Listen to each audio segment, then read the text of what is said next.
you're building up the heart rate. What happens when you're stressed? Same thing, heart rate. So it's making a placebo effect. It's actually, your body is feeling the same way that it would feel if you're stressed.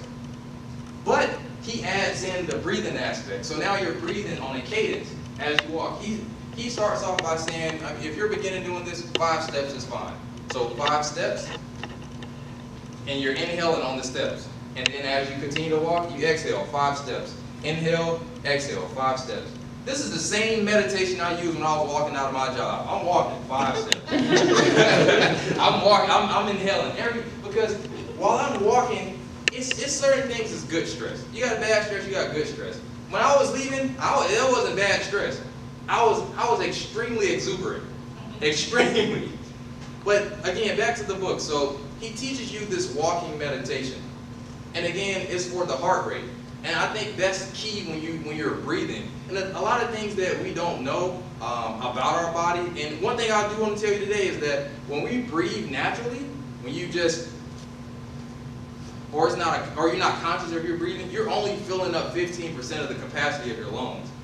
So think about the oxygen that's going to your brain, and think about the rational decision that you're making based off 15% of oxygen capacity in your lungs.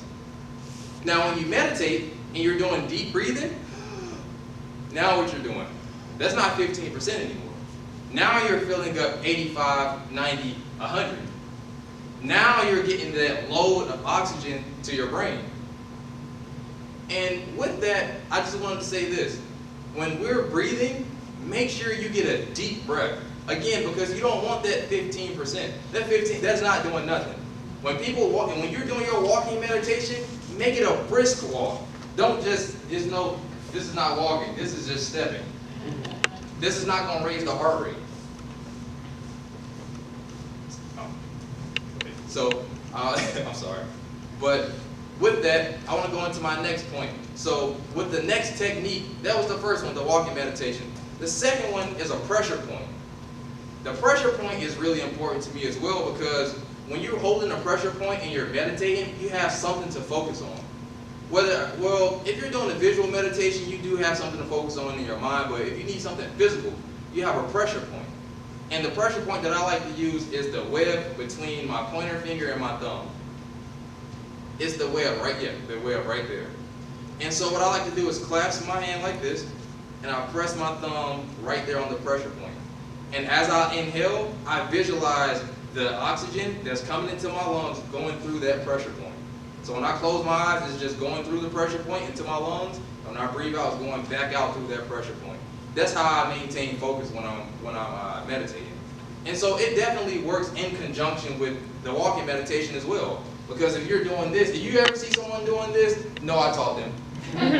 But it works this way. If you're walking, same thing. I think that's an expert level thing. But if you have, again, the web right here, press that pressure point, and then just breathe in and out through it. And it works. And so with that, I said I was going to give you 2. I'll give you another one. Another technique that eases stress and that helps with anxiety and worrying is exercise. And I know a lot of people say, oh, I go to the gym and I bench press and I squat, and everybody's not that type of person. But one thing that I do know that works, and this may sound crazy, but it works wonders, is jogging in place. Anybody can do that. A 3-year-old can jog in place. If you have legs, you can jog in place. So jogging in place, and I first experienced this, I always had it in my mind. I always heard about, people using it, but I never had to experience it until I was at work. I was at work, very stressful day. I had a person die in a car accident, kids flung out the car. It was a terrible day. I was a claim adjuster, so I had to deal with claims and car accidents. But hearing those stories put a weight on me. It would drain me so much. And then my manager would come right behind me. Hurry up, do this, do that. And it was a stressful situation. I said, okay, on break, I'm going to the bathroom. I go to the bathroom. We have a bathroom. It's about 6 by 7 feet. It's a pretty nice sized bathroom, but it's no stalls. It's just one stool in there. I stand right in front of the mirror and begin running in place. And while I'm running in place, again, it's all about the heart rate. It gets that heart rate up. It creates that stressful situation. But your mind is not in a stressful situation. So while I was running, I'm wearing off the stress. And when I stop, another deep breath to just let everything out. And then as I come out, rational decisions for the rest of the day. My manager say, hey, can you do this? Yeah, sure. Can you go here? Yeah, sure. Can you do this for me? Yeah. I'll do something else. I was ready to go after that point. It was like drinking water. It's literally like drinking water. So when you get a chance, if there's any stressful situation, just try it out and see how it feels. And the thing that's really important about it is that you get exercise as well. It's not just the heart when you're meditating. It's also about the brain and blood flow. And I think that's really key. But making rational decisions, that's just one benefit. I want to go into the three key benefits of stress reduction. And this was conducted over, it was a research. They did, I want to say it was 23 years of research, and it was HeartMath Institute. And they've been conducting, they do all these crazy different techniques and try all this. They're really cutting edge. So they had three key benefits. One was that you have greater access to your intuition. And I thought that was big. I said, because a lot of the times we don't know what to do. There isn't any concrete sign sometimes. And we have to rely on that intuition. But when you have so many stressful situations, there's roadblocks on the highway of life that stops you from using that intuition. And so that was one of the key benefits. I said, that's great. The next thing is that you become more resilient. If you can fend off, again, that's being proactive. If you can fend off any stress before it gets on you, that is the key. So it makes you more resilient. More resilient is basically just being able to go through a situation and recover quickly. And so when you're dealing with stress, anxiety, worries, once you fend those off, you can come back quickly. But if you let something sit on you, once stress is on your back, oh, it's hard to get it off. And then once it's off, you still feel like it's on you. So that's one of the benefits. I think that the last one, I think that everyone will enjoy this last one. But you get more sleep. Also, you have more energy during the day. Have you ever did something or been at a job or did a task, you planted a garden, and then right after that you get that jolt of energy, but while doing it you didn't have any energy? And that's because it's what our mind is tricked into. Our mind is thinking, okay, during the day I need to conserve energy.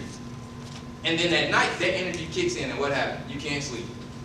You go to sleep for an hour, you wake up, use the restroom, 15 minutes later, you go to sleep, you wake up, you watch TV, you go to sleep 2 hours, you wake up. That's what happens. We have to train our mind to use that energy during the day when it's needed for tasks. Not when we're relaxing. When we're relaxing, we get that jolt of energy. That's really hurting us.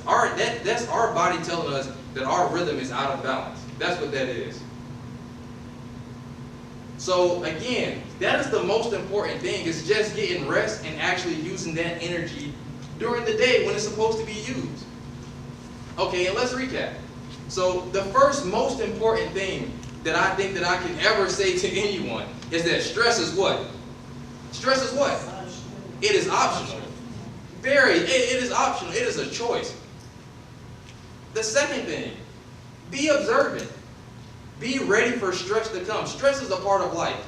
You can't, when people say stress-free, I think that stress-free is at that moment. I like the term stress warrior. When stress comes in, you defeat stress. It'll always come. Things will always happen. We can't control life. But you can always equip yourself to be prepared when stress comes, to get that stress off you. The next thing is that with these meditation techniques, just try them out. Share them with friends and family, and just see the benefits of the connectivity between the people. A lot of times when you meditate with people, that brings you a little bit closer. You feel a little bit more vulnerable, and you feel like you can have different conversations with people. The third thing is the benefits. Again, the first benefit is what? The intuition. We all need that. You may not even know that you need it until you use it. The second thing is being more resilient.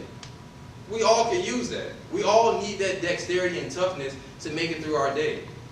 And the third thing is just being able to sleep at night when we want to. Getting a good night's rest. And so if there's not anything else that you remember, I just want you to remember that stress is one of the leading causes of every disaster in this world.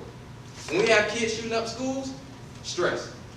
You have a president making bad decisions with other presidents, stress. Every situation is stress-based in some form or fashion. So I want you to remember that. And I want all of us to become stress warriors. I don't want to be the only one, because that would make our world a better place. And so before I leave you, can you say something with me? So if it's up to me, come on. If it's up to me, all together. If it's up to me, I'll be stress-free. I'll be stress-free. Thank you.